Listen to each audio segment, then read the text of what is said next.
এই জুলাই সনদ বাস্তবায়ন না করে যারা সংসদে বসে তর্ক বিতর্ক দিয়ে সময় ক্ষেপণ করছেন, মনে রাখবেন সাধারণ মানুষকে, সাধারণ জনতাকে তর্ক বিতর্ক এবং যুক্তি দিয়ে আপনারা বিভ্রান্ত করার চেষ্টা করলে আপনাদের সংসদ থেকে আপনাদেরকে টেনে বের করে দিয়ে ফেলা হবে।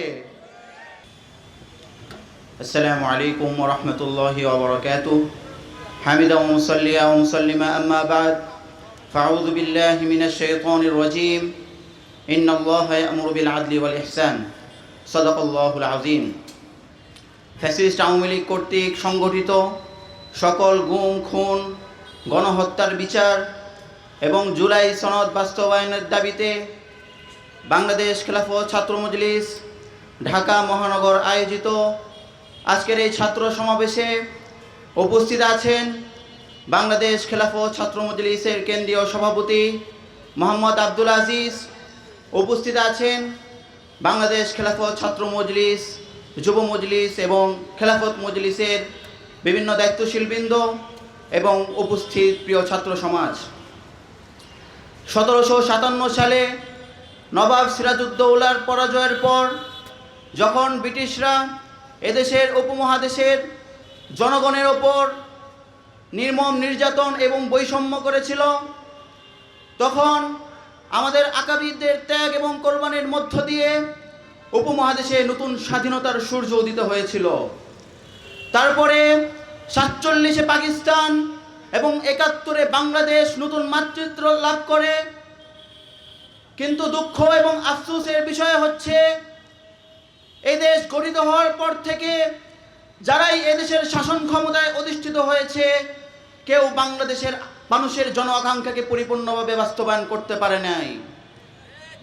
তারপরে শেখ হাসিনা ক্ষমতায় আসার পর বিগত 17 বছর সকল গুম, খুন, হত্যার সকল রেকর্ডকে ভঙ্গ করে একটি কালো অধ্যায় রচনা করেছে।